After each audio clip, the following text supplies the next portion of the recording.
Ободо Лондон, BBC саламатсыздарбы. Эл аралык жана спорт жаңылыктары менен тааныштырып, Наяз Ашматов. Бай өлкөлөр коронавируска каршы жапыр темдөөнү баштаган чакта орто жана төмөн киреше тапкан өлкөлөр качан вакцинага жетебиз деп кабатыр.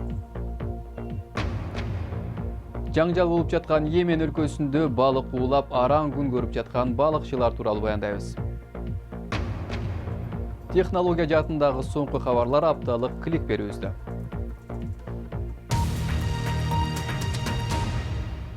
Британия боюнча коронавируска каршы вакцина таратыла баштады. Жана жакында ал АКШда да жеткиликтүү болот. Бирок көптөгөн башка өлкөлөр качан вакцинага жетебиз деп кабатыр. Компаниянын уюштуруучулары бир уч өлкөлөр дүйнөдөгү запасты чогултуп жатканын айтат. BBC дүйнөнүн калган бөлүгүнө вакцина жетиши үчүн кандай пландар бар экенин билүү максатында Пакистан жана Мексика сыяктуу өлкөлөрдү вакцина менен камсыз кылуу программасына катышкан кишилер менен сүйлөштү. Аталган өлкөлөрдө вирусту ооздуктоо үчүн жүздөгөн жана миллиондогон коронавирустун вакцинасын дозалар керектелет. Вакцина илими үчүн маанилүү апта болду. Пакистанда бул илимпоздор Кытайдын CanSino Bio компаниясы үчүн сыноолорду жүргүзүүдө. Бирок бардыгы эле буга кубанган жок. Лойс Чинганду тынчсызданып жатат. Мен отурган өлкөнүн айынан биз өзүбүздү кезектин эң акырында көрүп жатабыз. Ковидке каршы вакцинаны качан аларымды билбейм. Эгер вирусту азыр жуктуруп алсам, ковидтин курмандыгы болуп калышым да мүмкүн. Лойс бай өлкөлөрдү вакциналарды жыйнап алууну токтотууга чакырган топ менен иштешет. Ал Зимбабведе ВИЧ инфекциясын алдын алуу боюнча иш жүргүзгөн адам катары азыркы учурду өмүрдү сактап калуучу дары-дармектер көпчүлүк адамдар үчүн өтө кымбат турган учурга окшош экенин айтты. Акыры алар тактап айтканда артыкчылыкка ээ болгондор биз ансыз да вакцина алганы жатканда кедей адамдарды куткарууга убакыт келди деп чечишет. Вакциналар даяр боло электе эле аларга алдын ала төлөп, бир уч өлкөлөр калктын муктаждыгына караганда көбүрөөк дозаларды камсыздап алышты. Мен калкынын санына карабай 7, 8 же 10 эсе көп доза алдын ала сатып алган өлкөлөр тууралуу билем. Биз андай кыла албайбыз. Бирок буга жардам бере турган бир демилге бар. COVAX дүйнөлүк саламаттыкты сактоо уюму жана башка бир нече эл аралык коомдук саламаттыкты сактоо топтору колдогон план. Ушуга чейин долбоорго 189 өлкө катышкан. 92-сү төмөн же орто кирешелүү өлкөлөр. Алардын вакциналары донорлар тарабынан төлөнөт. Калгандары вакцинаны сатып алышы керек. Бирок алар өз алдынча сүйлөшкөндөн көрө COVAXтын алкагында жакшыраак келишимдерге жетиши мүмкүн. Алар буга чейин 3 башка вакцина менен келишим түзүшкөн. Бирок COVAX планы жакыр өлкөнүн керектөөсүнүн болгону 20%-ын жабат. Бул жакшы башталыш болгону менен жетиштүү эмес. Бардыгы даяр пирогду көздөшөт. Азырынча ал пирог бүтүн. Бардыгы анын бир кесимин каалашат. Айрым түртүп жөөлөп өтүүлөр болушу ачык айкын. Вакцина дипломатиясы сөзсүз түрдө саясий оюнда. Бул нерсе оюнга тартылганына бир нече ай болду деп ойлойм. Акыры ковид вакциналары колдонууга берилип жатат. Бирок дүйнөнүн көпчүлүк бөлүгү күтүүдөн башка аргасы жок. Бай өлкөлөр вакциналарды 6-7 эсе көп санда сатып алып жатат. Коронавируска каршы вакцина кандай бөлүштүрүлөт? Ушул жана башка орчундуу кабарларды уюлдук телефон аркылуу интернет сайтыбыздан окуңуз. Ал үчүн бизди bbc.com /кыргыз деп издеңиз. Жакында эл аралык кызыл чырым комитети Йемендин Кызыл деңиз жээгиндеги балыкчыларга балык кармоочу шаймандарды таратуу демилгесин баштады. Инфляцияга байланыштуу алардын шаймандардын баасы өсүп жатат. Аймактагы токтогон кармаштан улам көп киши каза таап же качууга аргасыз болушту.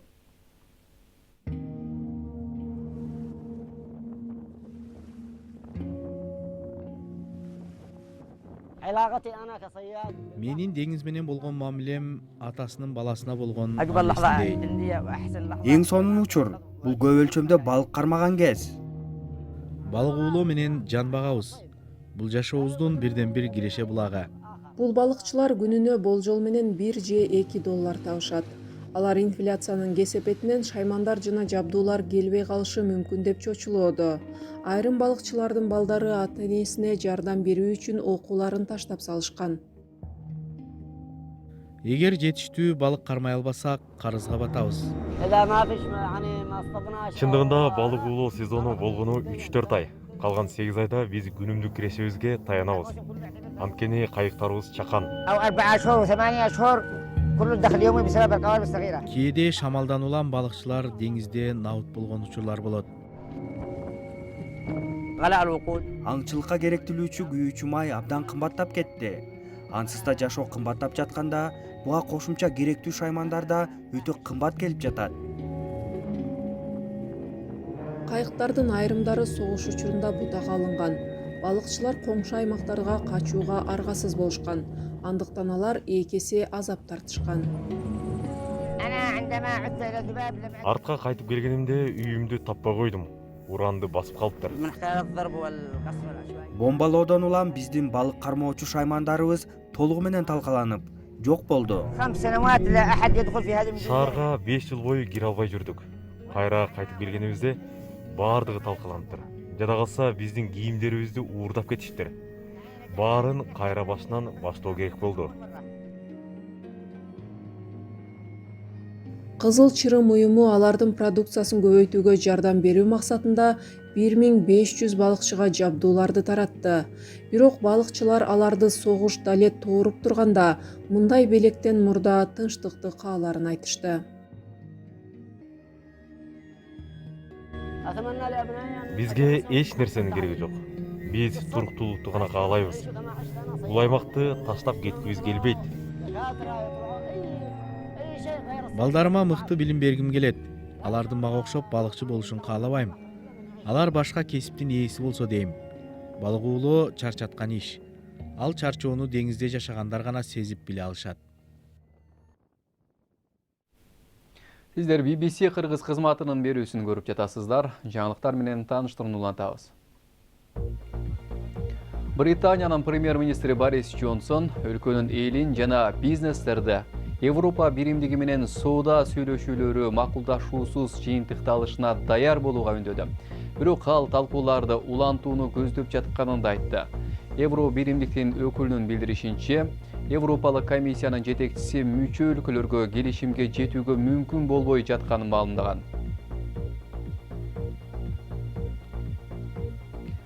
Анкаранын Грекия жана Кипрдин сууларындагы газ запастарын изилдөөгө байланыштуу Европа биримдигинин лидерлери Түркиянын айрым ишкерлерине каршы санкцияларды даярдоого макул болушкан.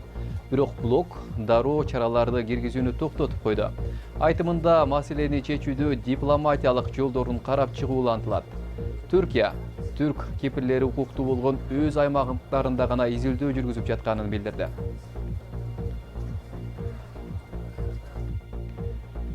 Гонконгтун бизнесмени Джимми Лайга карама-каршылык жараткан улуттук коопсуздук мыйзамына ылайык чет элдик күчтөр менен тымызын сүйлөшүп, улуттук коопсуздукка коркунуч жараткан деген айып тагылууда. Аталган миллиардер Apple Daily гезитин негиздеген жана Бейжиңди кескин сындап келген. Анын соту ишемби күнү өтөт. Анда ал максималдуу мөөнөткө абакка кесилиши мүмкүн. Окумуштуулар 2-дүйнөлүк согуштан бери коронавирус пандемиясы учурунда көмүр кычкыл газынын абага бөлүнүп чыгышы кескин азайганын маалымдашты. Изилдөө көрсөткөндөй, быйыл зыяндуу газдын өлчөмү 7%га төмөндөгөн. Ага негизинен жолдордогу жана аба саякатындагы чектөөлөр себеп болгон. Бирок глобалдык жылуулануу көрсөткүчүн коопсуз деңгээлде кармоо үчүн мындай кадамдар кеминде алдыдагы 10 жыл бою жыл сайын жасалышы керектигин эскертилди.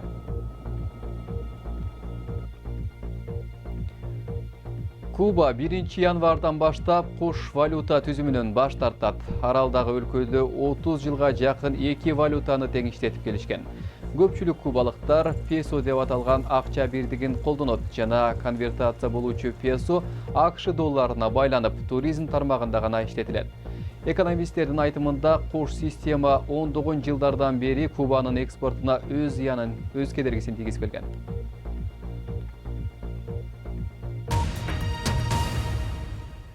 Финляндиянын Nokia технология компаниясы Европанын 6G аттуу флагман долбоорун баштоону көзөдү. Ушул жана башка жаңылыктар клик берүүбүздө.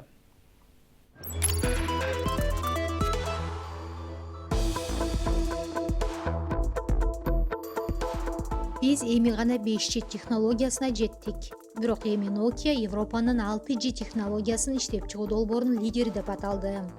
Ericsson, Orange, Telefonica, Intel жана Siemens сыяктуу мобилдик технологиялык лидерлер тобу 6G миссиясынын үстүндө иштеп жатышат. Алардын айтымында ылдамдыгы өтө тез 6G 2030-жылдан баштап келиши мүмкүн. Жапония рекордтук төмөн төрөлүү көрсөткүчүн көтөрүү максатында жасалма акыл бар жуп табуучу ыкмасына өтүүдө. Ага $19 миллион инвестиция салынды. Өлкөдө былтыр болгону 865 000 бала жарыкка келген. Бирок хобби жана баалуулуктарды эске алган жасалма акыл системасы түгөйлөрдү жупташтырууга жардам берет деп үмүттөнүшүүдө. Uber айдоочусуз башкарылган унаа жана Elevate учуучу такси бөлүмүн сатты. Америкалык аэрокосмостук Joby Aviation компаниясы Uber'дин автономдуу аба каражатын сатып алды. Ал эми Amazon колдогон Aurora стартап планы Uber'дин айдоочусуз унаа технологиясын алдыга жылдырууну көздөдө.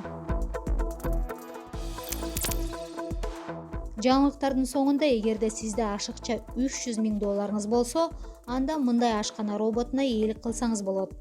Ал кечки тамагыңызды жасап, идиш аягыңызды жууп да берет. Бул ашпозчунун алгоритмдери адамдын кыймыл-аракетине негизделип үйрөтүлгөн. Анда алар ингредиенттерди алуу, меште иштөө, куюу, аралаштыруу жана албетте тамакты идиштерге бөлүштүрүп бере алат.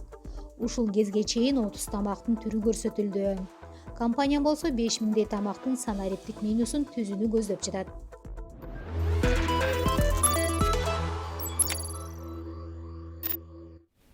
Эми спорт. Европа лигасында кечээги беттештер британиялык клубтар үчүн жемиштүү болду. 5 команданын баары тайпалык баскычтагы соңку оюндарын жеңди. J тобунда Тоттенхэм бельгиялык Антверпен командасын 2-0 менен утту. Менеджер Жозе Мourinho негизинен оюнчуларды алмаштырып, Гарри Кейн жана Сон Хын Мин сыяктуу негизги чабуулчуларды эс алдырды. Тайпалык жеңүүчүлөргө Лестер жана Рейнджерске Тоттенхэм менен Арсенал командасы да кошулду. Бүгүн Премьер Лига оюндарында бир гана беттеш өтөт. Анда Leeds United менен West Ham командасы ойнойт. Дем алыш күндөрү болсо көптөгөн беттештер орун алат. Ишемби күнү өтчү оюндардын катарында Манчестер Юнайтед Манчестер Ситини кабыл алса, Эвертон командасы Челси менен күч сынашат.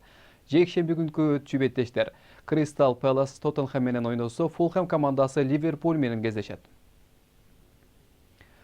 Льюис Хэмилтонда коронавирус аныкталбагандан кийин алдыдагы дем алыш күнү өтүүчү Абу-Дабиде Формула 1 гран-присине катыша турган болду.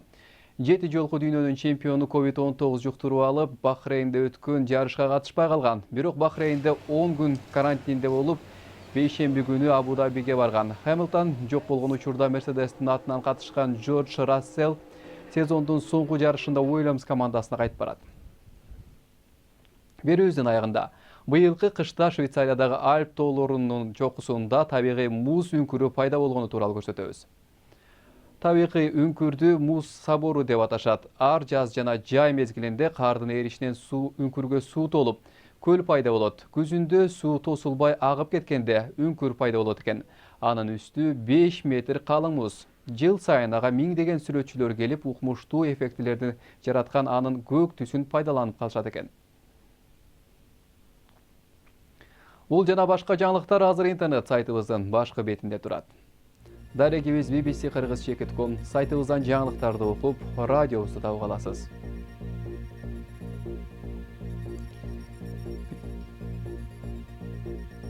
Берүүнү жыйынтыктайбыз. Алдыдагы эс алуу күндөрүңүздөр көңүлдүү улансын. Албетте биздин BBC'деги Facebook жана Twitter баракчаларыбызга кирип, соңку кабарлар менен кабардар болуп туруңуздар.